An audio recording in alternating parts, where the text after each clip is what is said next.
Has there been any school that's had more soap opera stuff, drama, I guess, surrounding quarterbacks over the last couple of years than the Georgia Bulldogs? But, of course, they continue to win. You know, Arkansas has had, 7 quarterbacks play the last 2 years? Not a single SEC victory, so I think you'll take that drama because talent goes along with the drama sometimes. So we're going to talk about right now with Mike Griffith, who covers the Georgia Bulldogs for the Atlanta Journal-Constitution on the DawgNation website. He's right now with us. Hi, Mike. Thanks for coming on with us today. Appreciate that. How are you? I'm great, guys. Great. How y'all doing? Doing okay. So the news hit once we got off the air, not too long after, about Newman's decision to opt out. It surprised all of us. You're as close to the program as any media member. Did it surprise you? Yeah, the timing of it certainly did. You know, I knew that there was a lot of competition there. You know, in my mind, I kind of thought Jamie would start the season and JT would eventually overtake him, or, Newman might get a little banged up. I mean, it's a rough league, right? I think only 4 out of 14 SEC schools last year started the same quarterback in every game. So I kind of felt like it was eventually going to be JT Daniels, because I know how he's done in this system. And, let's be honest. I mean, when JT Daniels had the chance to go anywhere in the country out of USC and he chooses Georgia back in May, we're all kind of going, wait a minute.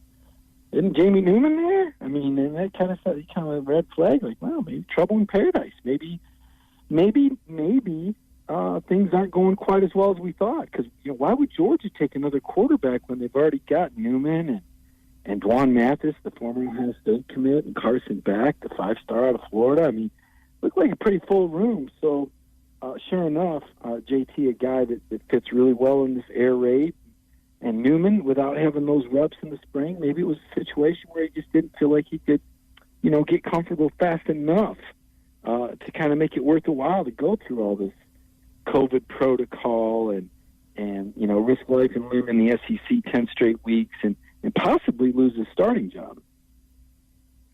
It's interesting the way you put it there, because we were discussing reasons that Jamar Chase decided to opt out. And I thought he was looking at a team in LSU that did not look anything like the team he had the year before.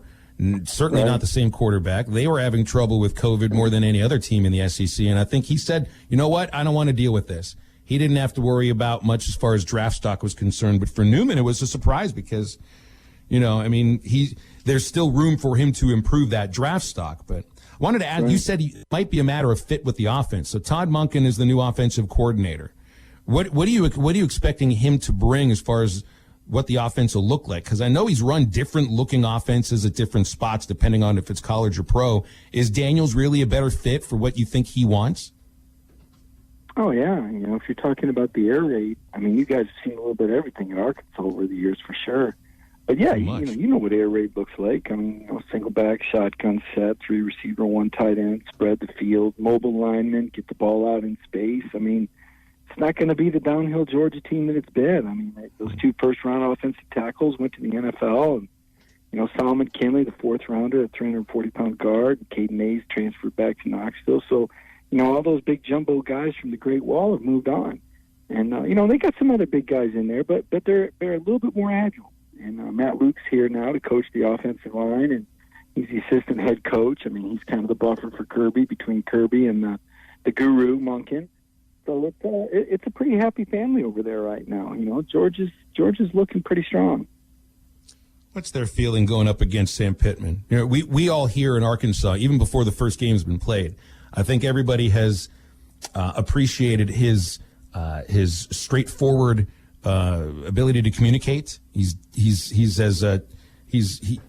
as non-egotistical as any coach that I've ever watched speak to people before.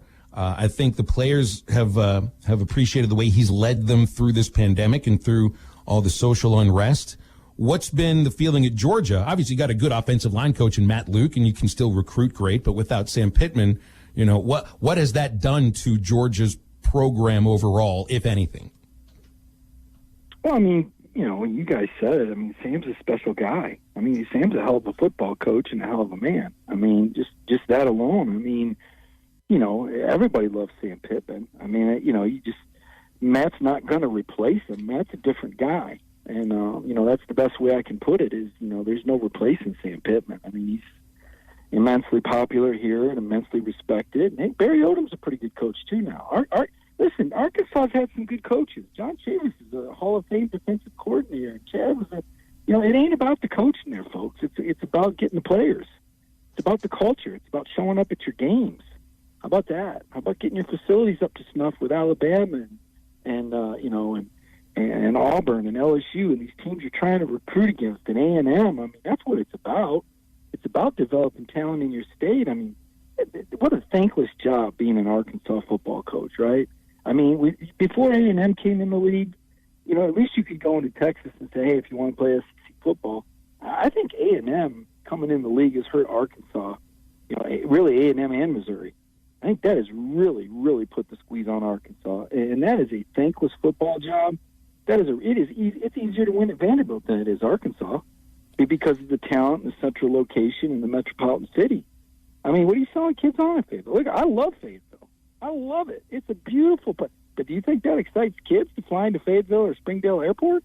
Think they're looking to spend a weekend there if it's not football related? I mean, let's just be real here. That is a tough job. It is an incredibly, what Houston Nutt did there at 90, that was amazing. He had it rolling. I watched the Hawks. Should have beat Tennessee in 98. Did beat them in 99. But that is a thankless job simply because the state does not produce enough football talent to sustain itself, like Louisiana or like a Texas. I mean, heck, even Missouri's finding these guys somewhere, But now you got Barry Odom, you got Sam. You got two great football coaches. And are you going to be patient with them, and are you going to support them? We saw South Carolina do it. South Carolina was kind of the dregs. Arkansas and South Carolina came in the league together. And, once Carolina hired Lou Holtz, you saw a big commitment from the fan base. And it took a few years. And then they started winning some games. Spurrier did a pretty nice job there. Holtz, he had some big names there. They still couldn't quite get over the hump, and they had more talent than the state of Arkansas. So it's really more about, your culture. Some time, and I know it sounds easy, but it's not.